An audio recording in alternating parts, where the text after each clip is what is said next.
Hi everyone and welcome back. This is Sky coming on to talk to you about the new moon in Leo happening on August 16th, 2023.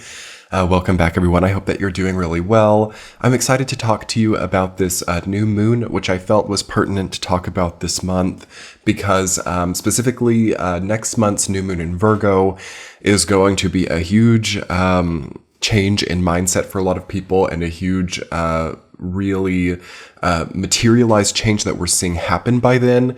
Therefore, I want to talk about some of the joy, light, and well-being that this new moon in Leo on August 16th is showing me. So yeah, let's talk about it. If you haven't seen yet, I have posted the August comprehensive astrology video. All 12 zodiac sign posts are available exclusively on Patreon, and that will be linked below as well if you're wanting to get some more content during this August, which is kind of like a slower and laid back time. For me, I hope that you all are also getting to recharge, rejuvenate, and feel well, as that is a lot of what this new moon in Leo on the 16th of August is ushering in for us, okay? So we have a wonderful meeting of Venus, the Sun, and the Moon happening in the sign of Leo. And it's just such a splendid period of time for finding new motivations and a new joy in life. So we're really needing here in August to give to ourselves some type of new joy and some type of ethereal promise, I feel, of something greater to come. So a lot of us have been very thoughtful with the future. I feel that many people over these last, 2-3 years have been really pushing away from some type of existential stagnation or difficulty.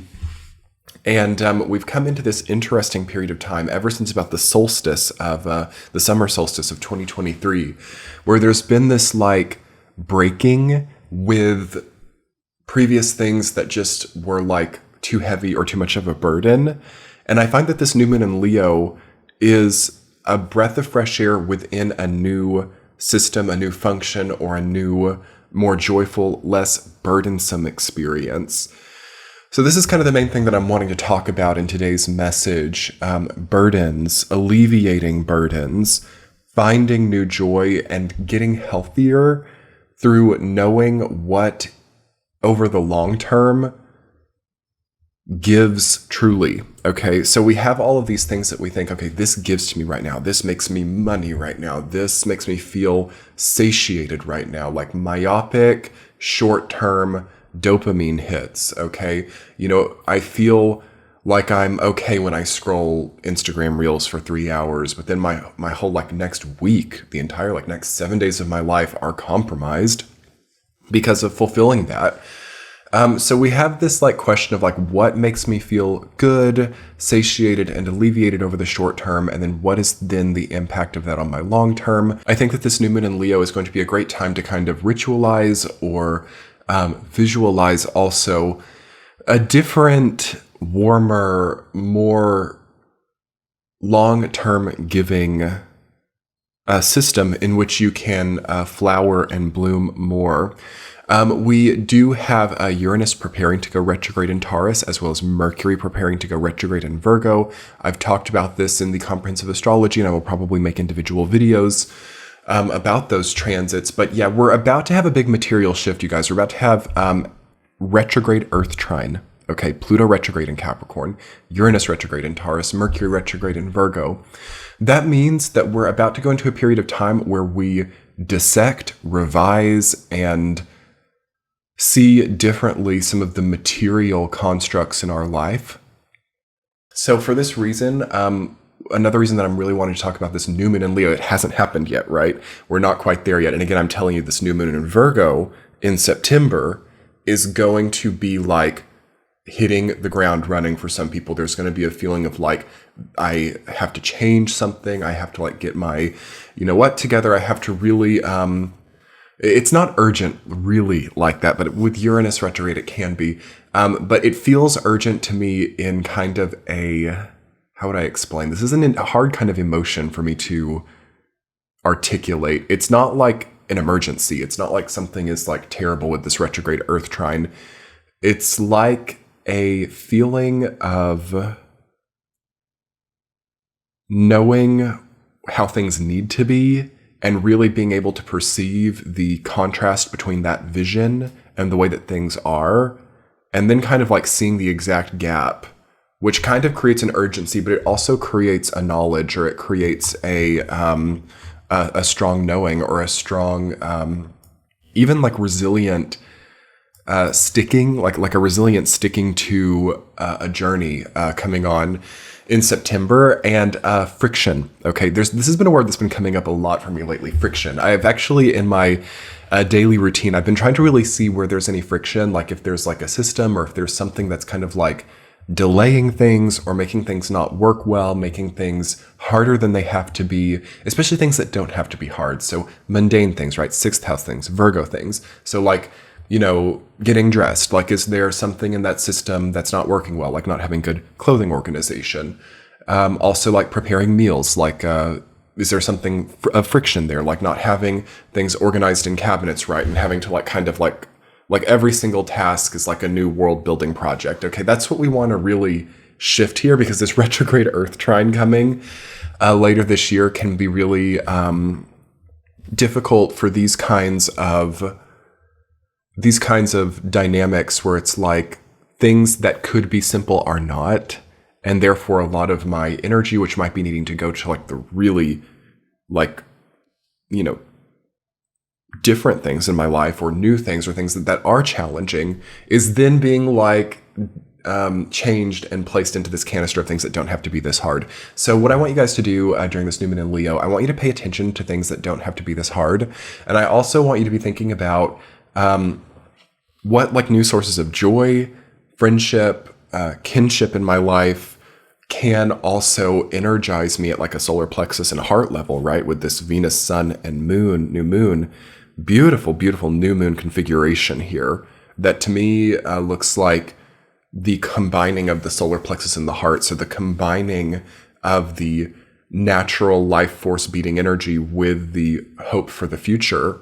Okay, that's what we're going to be feeling around this time of August 16th.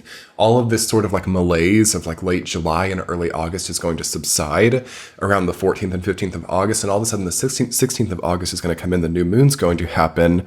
And a lot of us are going to wake back up to the combination of solar plexus heart focused events. So what does that mean? Needing extra energy, okay, needing good health. The solar plexus and heart chakra are two of the more energetically expensive chakras in the chakral system, in my opinion. They require more like energy, okay, like a real world energy, so like calories, and real like electrical grid energy. So that says to me also that building up to this new moon in August, we want to be nourished, okay? Interesting, like if you want to like have your blood work done, or if you want to have any type of nutritional testing during the waning moon cycle leading up to this, that could be well timed. But really replenishing yourself before this new moon would be good too.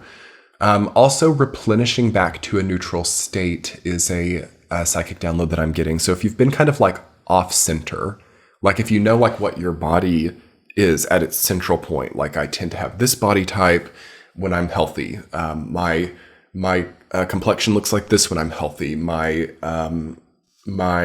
muscular toning is like this when I'm healthy. And comparing that to like where things are at is also good. Again, I'm talking about like filling these gaps and understanding the contrast. And then there's a sense of urgency there for some people. As these last few years, we've had a lot of transits that can manifest as body degradation or deterioration. That Saturn-Uranus square, okay, that we had, the triple Capricorn conjunction, also even the Jupiter-Neptune conjunction that we had in 2022 can be like a mental like hang up that results in like a softening or just a lack of time or energy for the actual physical form. So we're coming from actually 4 major stream transits over the last 3 years that could have caused a decline in physical health. And this is a period of time as we're getting Mercury and Mars here in the sign of Virgo and this retrograde Earth trine coming up, where it's going to start bringing the simple material aspects back into focus. And therefore, with what I'm feeling about this new moon, if you wanted to start from a central neutral point with this new moon, that could be really good. So not being extreme. So not starting an extreme diet regime, but also starting something, okay, for some people. I'm also seeing like the first results of healthy habits could be happening there. It's a good time for any addictions to be done by that new moon. Okay, so just having walked away from certain addictive cycles. Also, you will start to see, this is interesting.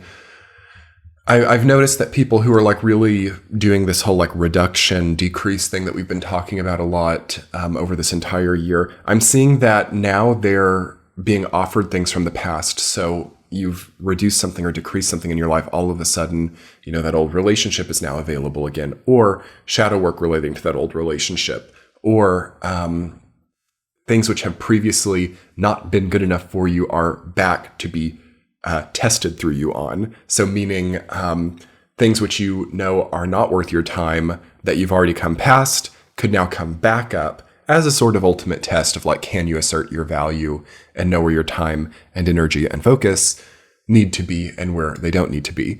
That will also be coming up leading up to this new moon, but hopefully by this new moon, by the 16th of August, hopefully you can say no.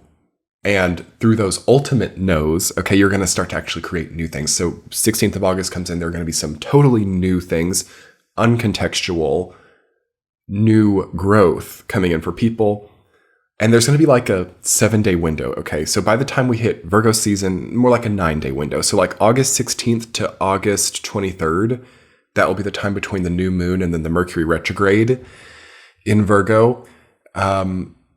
That's a very important window for reaffirming why you're passionate about what you're doing and kind of creating a baseline around that, and also creating a sort of central neutrality about yourself. Again, we have the South Node in Libra now. We have to be much more balanced in this nodal paradigm than the previous one, because it's just much more consequential for extremes or polarities or being over the top with anything. Okay, so more balance, more neutrality, not giving too much of yourself, not giving too little. Okay. Really balance is where things are going to be at. And this new moon in Leo is probably going to give us a lot of like yearning to establish a new balance point. And yes, for those of you who like back since like March of 2023 have been like reducing and sort of recalibrating, getting things back together in a stronger way, you will get some fruit here. Okay, so you will get some type of reward. Also, there's a redoing of reward systems here. So dopamine differences, getting off of like super dopaminergic media. Okay, and you will see like other types of rewards coming up in your life very fast with this. And then for some people, yes, the start of a new relationship. Sun, Venus, Moon in Leo. And it's a very strong combining of the masculine and the feminine, the sun being sort of like the strongest masculine energy in the solar system, and then Venus and the moon being two of the most feminine. So we have a very nice balance of light, okay, coming up during that time. These are all very bright, right? The sun, the moon, the Venus are some of the brightest bodies in the sky that we can see with the naked eye. So since they're together and it's a new moon, this is actually rebirth of light for some people. This is a rediscovery of light. This is a refusal to work under certain dark grids anymore. For some people, this is a walking away and a new breath of life outside of a previous subversive or oppressive or sort of dark grid of dark type of paradigm. So enjoy that light, everyone. Yes, but by, again, the new moon in Virgo, there's going to really need to be a better functional systemic way in which things are working. So it's like, yes, there's this new motivation, there's this new light, but it needs to be paired with this Mercury Mars kind of like militant organizational energy, Mercury and Mars and Virgo. At the same time, there's a very important repetitive momentum going on. So I will leave you guys with that. I hope you enjoyed that.